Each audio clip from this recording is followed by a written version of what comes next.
Hello friends, अवाम welcome to all of you in my YouTube channel Akhilesh education centre. This is Akhilesh Kumar. आप सभी का स्वागत है हमारे YouTube channel Akhilesh education centre पर। दोस्तों, आज हम लोग फिजिक्स में क्लास 10th में ह्यूमन आई नामक चैप्टर यानी कि मानव नेत्र तथा रंग बिरंगा संसार, इसमें आज हम लोग मानव नेत्र के बारे में पढ़ने वाले हैं और इसके बारे में विस्तृत अध्ययन करेंगे। तो आप सबसे निवेदन है कि आप सब लोग वीडियो में अंत तक जुड़े रहिएगा और हम लोग स्टार्ट करते हैं अपने टॉपिक को बिना किसी देरी के। चलिए हम लोग शुरू करते हैं। टॉपिक का नाम है ह्यूमन आई, मानव नेत्र, और ये क्लास 10th के लिए टॉपिक है। तो सबसे पहले जो मानव नेत्र होता है, ये प्रकृति के द्वारा आदमी को दिया हुआ एक, प्रकृति के द्वारा हमें प्राप्त एक बहुत ही महत्वपूर्ण उपहार के रूप में है। जो आंख होती है वो प्रकृति के द्वारा प्रदान किया गया एक बहुत ही महत्वपूर्ण उपहार है, जिसकी सहायता से हम वस्तुओं को देखते हैं। और जो आंख होती है, इसमें भिन्न भिन्न प्रकार के पार्ट होते हैं, भाग होते हैं, जिनकी सहायता से वस्तु से आने वाला प्रकाश आंख में प्रवेश करता है और फिर हम लोग वस्तुओं को देख पाते हैं। ये किस प्रकार से होता है, इन सबको हम लोग सीखेंगे, लेकिन उससे पहले हम लोग जान लेते हैं कि जो मानव नेत्र होता है उसके विभिन्न कौन भाग होते हैं, जिनके बारे में। सबसे पहले आपको जो आंख का सबसे ऊपरी भाग होता है उसको बोला जाता है दृढ़ पटल। ये जो दृढ़ पटल होता है ये मानव नेत्र का सबसे ऊपरी भाग होता है। ये कैसा होता है तो देखिए, ये होता है अपारदर्शी। अपारदर्शी होता है, दृढ़ होता है यानी कि कठोर होता है, और अपारदर्शी, दृढ़ या कठोर तथा श्वेत यानी कि सफेद। इस प्रकार लिखेंगे, मानव नेत्र का सबसे बाहरी भाग या सबसे ऊपरी भाग अपारदर्शी, दृढ़ तथा श्वेत होता है, जिसे दृढ़ पटल के नाम से जाना जाता है। साथ में यहाँ पर हम लोग फिगर भी बनाते हुए चलेंगे। तो दृढ़ पटल मतलब कि मानव नेत्र का सबसे ऊपरी भाग जो होता है, सबसे ऊपर का भाग, ये कठोर होता है और श्वेत होता है, और साथ ही साथ अपारदर्शी होता है। इसको दृढ़ पटल बोला जाता है। क्या होता है? ये दृढ़ पटल बोला जाता है। और देखिए, ये सबसे ऊपर का भाग होता है। उसके बाद जो अपना टॉपिक आता है, दृढ़ पटल के बाद कार्निया होता है। ये जो कार्निया है, ये दृढ़ पटल के सामने कुछ उभरा हुआ तथा पारदर्शी भाग होता है। इस दृढ़ पटल के सामने उभरा हुआ तथा पारदर्शी भाग होता है, जिसे हम लोग कार्निया कहते हैं। तो आपके समझ में आया, ये दृढ़ पटल हो गया, और दृढ़ पटल के सामने जो उभरा हुआ तथा पारदर्शी भाग होता है, कार्निया कैसा होता है तो पारदर्शी होता है। ये उभरा हुआ तथा पारदर्शी होता है, जिसे हम लोग क्या कहते हैं? कार्निया कहते हैं। और मानव नेत्र में जो प्रकाश प्रवेश करता है, वो प्रकाश कार्निया की सहायता से ही प्रवेश करता है। कार्निया से प्रवेश करता है, क्योंकि ये पारदर्शी होता है, तो यहीं से मानव के नेत्र में प्रकाश प्रवेश करेगा। बाकी पूरा अपारदर्शी होता है, श्वेत होता है और कठोर होता है। तो कार्निया एक पारदर्शी होता है माध्यम, जिससे मानव नेत्र में प्रकाश प्रवेश करता है। अगला आता है आइरिस। ये आइरिस क्या होता है, इसके बारे में देखिए हम लोग क्या कहेंगे। आइरिस जो होता है, ये यहाँ पर आपने कार्निया देखा, कार्निया के बीच में एक आपको मिल जाएगा पर्दा लगा हुआ, यानी कि दृढ़ पटल के सामने जो उभरा हुआ पारदर्शी भाग है, इसको आप लोग कार्निया बोल देंगे। और साथ ही साथ बोलेंगे आइरिस में कार्निया के ठीक पीछे एक रंगीन झिल्ली का पर्दा लगा होता है। ये जो आपकी कार्निया है, इसी के पीछे एक रंगीन झिल्ली का पर्दा लगा होता है। एक रंगीन झिल्ली का पर्दा लगा होता है, जिसे आप लोग नाम देंगे आइरिस। क्या हो गया? आइरिस। तो कार्निया के पीछे कैसा होता है? रंगीन झिल्ली का पर्दा लगा होता है। रंगीन झिल्ली का पर्दा होता है, जिसे हम लोग आइरिस के नाम से जानते हैं।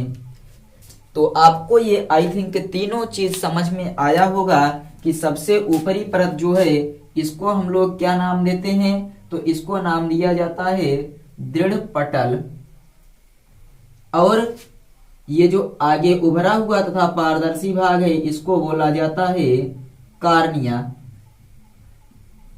कार्निया, और ये जो कार्निया के पीछे एक रंगीन झिल्ली का पर्दा लगा है इसको आप बोलेंगे आइरिस। और आइरिस के बीच में एक छोटा सा छिद्र होता है। ये जो आइरिस होता है ये काले रंग की, भूरे रंग की हो सकती है, और आइरिस के बीच में एक छोटा सा छिद्र होता है जिसे हम लोग बोलते हैं पुतली अथवा नेत्र तारा। और ये जो आपका आइरिस होता है ये नेत्र में जाने वाले प्रकाश की मात्रा को नियंत्रित करता है। क्या करता है? प्रकाश की मात्रा को नियंत्रित करता है। प्रकाश की मात्रा को नियंत्रित करता है ये आपका जो आइरिस होता है। और जो आइरिस के बीच में एक छोटा सा छिद्र होता है इसको बोला जाता है पुतली। पुतली किसको बोलेंगे? तो आइरिस के बीच में छोटे छिद्र को, आइरिस में जो छिद्र होता है उसी को हम लोग बोलते हैं पुतली अथवा नेत्र तारा। आइरिस में एक छोटा सा छिद्र होता है जिसको हम लोग पुतली अथवा नेत्र तारा कहते हैं। और पुतली की विशेषता यह होती है, पुतले की विशेषता यह होती है कि ये अधिक प्रकाश में अपने आप छोटी और कम प्रकाश में अपने आप बड़ी हो जाती है। तो ये आपकी है पुतली। इसको आप क्या कहेंगे? ये पुतली है। तो आई थिंक पुतली भी आपके अच्छे से समझ में आ गया होगा। और पुतली के बाद जो आता है वो है नेत्र लेंस।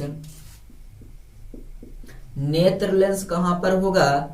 तो आप क्या कहेंगे? आइरिस के पीछे, आइरिस के पीछे एक पारदर्शी ऊतकों का बना हुआ द्विउत्तल लेंस होता है जिसे नेत्र लेंस क्या होता है? तो आपको बताया गया कि जो आपकी पुतली होती है इसके ठीक पीछे पारदर्शी ऊतकों का बना एक द्विउत्तल लेंस होता है। पारदर्शी ऊतकों का बना एक द्विउत्तल लेंस होता है जिसे हम लोग नेत्र लेंस कहते हैं।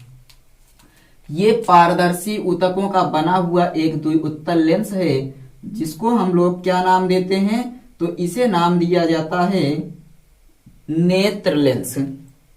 ये आपका हो गया नेत्र लेंस। तो पुतली के पीछे ये किस प्रकार से होता है? ऊतकों से बना हुआ होता है। ऊतकों से बना द्विउत्तल लेंस होता है। कोशिका के समूह को ऊतक कहते हैं, बायोलॉजी में आपने पढ़ा होगा। और ये द्विउत्तल लेंस क्यों है? क्योंकि दोनों ओर से उत्तल है इसलिए द्विउत्तल लेंस है। और इसको नाम देते हैं नेत्र लेंस। नेत्र लेंस। और अब देखिए आप लोग, आपका नेत्र लेंस तैयार हो गया।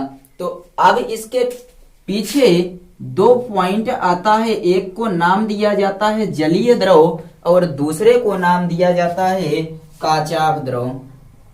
तो सबसे पहले हम पढ़ेंगे कि जलीय द्रव क्या होता है।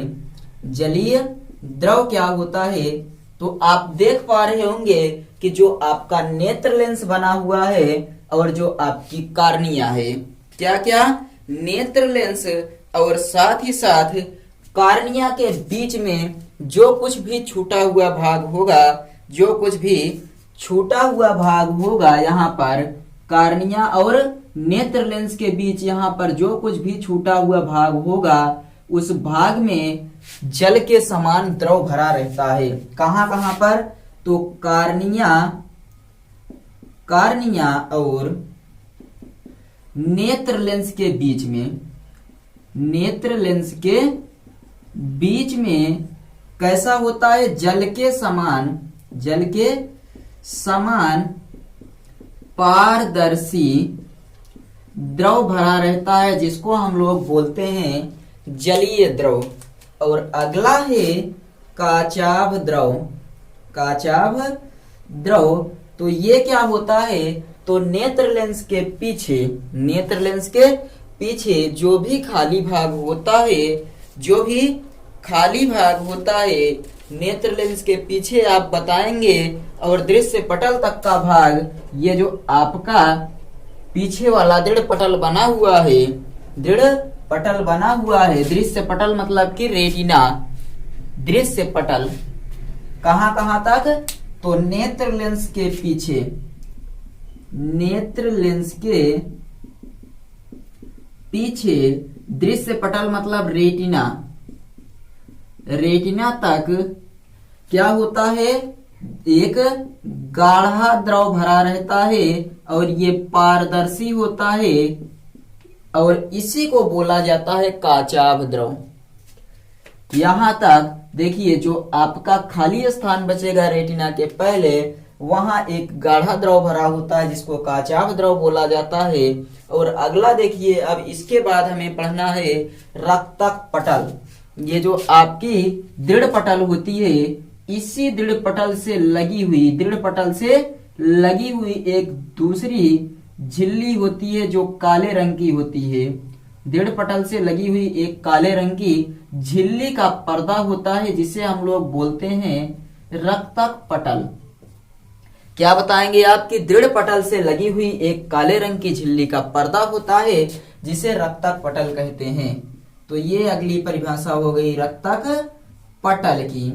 दृढ़ पटल से लगी हुई एक काले रंग की झिल्ली का पर्दा होता है जिसे रक्तक पटल कहते हैं। और ये रक्तक पटल का कार्य होता है कि जो मानव के नेत्र के भीतर प्रकाश जाता है उसका अवशोषण कर लेता है, अधिक प्रकाश का, जो मतलब कि आवश्यकता से अधिक प्रकाश जाएगा उसका अवशोषण कर लेता है, जिससे कि नेत्र के भीतर परावर्तन की क्रिया ना हो। नेत्र के भीतर परावर्तन मतलब ये परावर्तन की क्रिया को रोकता है। ये हो गया आपका रक्तक पटल। और अब आता है रेटिना। रेटिना, रेटिना क्या होता है, तो ये भी रक्तक पटल से एक लगी हुई एक झिल्ली होती है। क्या लिखेंगे आप, कोराइड झिल्ली के नीचे। कोराइड झिल्ली मतलब ये रक्तक पटल, इसी को बोला जाता है कोराइड झिल्ली। तो कोराइड झिल्ली के नीचे, इसके नीचे यहां पर जो पर्दा लगा होगा इसको नाम दिया जाएगा रेटिना। ये है आपका रेटिना। तो इसको आप क्या कहेंगे, कोराइड झिल्ली के नीचे तथा नेत्र लेंस के पीछे, कोराइड झिल्ली के नीचे। इस प्रकार देखिए, कोराइड झिल्ली के नीचे तथा नेत्र लेंस के पीछे, नेत्र लेंस के पीछे, इतना आप लिखेंगे। उसके बाद बताएंगे कि एक पारदर्शी झिल्ली होती है। रेटिना कैसा होता है, पारदर्शी झिल्ली होती है जिसे रेटिना कहते हैं। और वस्तु का प्रतिबिंब रेटिना पर बनता है, वस्तु का प्रतिबिंब रेटिना पर बनता है। आपने क्या सीखा यहाँ पर, कि आपने यह सीखा कि जो काचाभ द्रव है वो इसके बीच जो भी खाली भाग होगा उसी में भरा हुआ द्रव को काचाभ द्रव बोला जाएगा। मतलब कि नेत्र लेंस और रेटिना के बीच जो खाली भाग होता है उसी में काचाभ द्रव भरा रहता है। और एक आपका अगला पॉइंट यहाँ पर आता है जिसे हम लोग बोलते हैं पीत बिंदु। क्या बोला जाएगा, पीत बिंदु। ये क्या होता है, तो आप बताएंगे कि ये जो लेंस है इसका मुख्य अक्ष रेटिना को जिस बिंदु पर काटता है, नेत्र लेंस का मुख्य अक्ष रेटिना को जिस बिंदु पर काटता है उस बिंदु को बोलते हैं पीत बिंदु। इस बिंदु पर सुग्राहिता सबसे अधिक होती है, प्रकाश की सुग्राहिता पीत बिंदु पर सबसे अधिक होती है। और इस बिंदु पर जो प्रतिबिंब बनता है वो सबसे स्पष्ट प्रतिबिंब बनता है।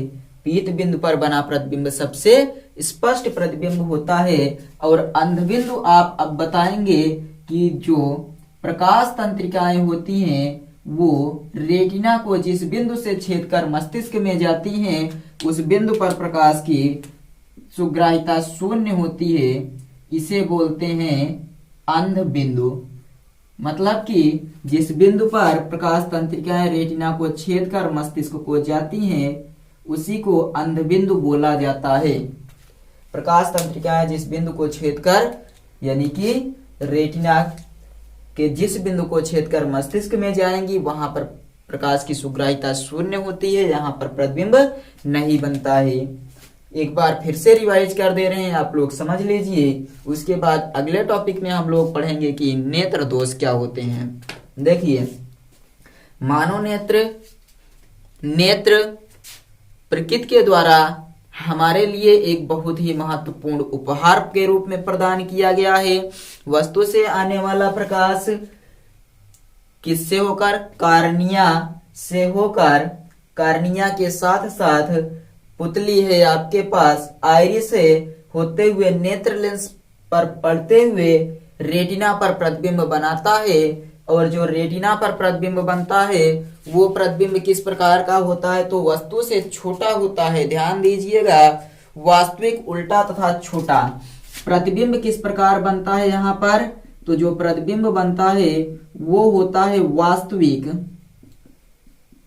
उल्टा तथा वस्तु से छोटा। ये आपका प्रतिबिंब बनता है।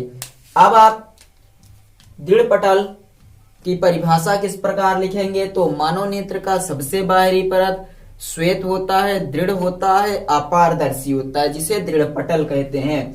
और दृढ़ पटल के सामने कुछ उभरा हुआ तथा पारदर्शी भाग होता है जिसे कार्निया कहते हैं।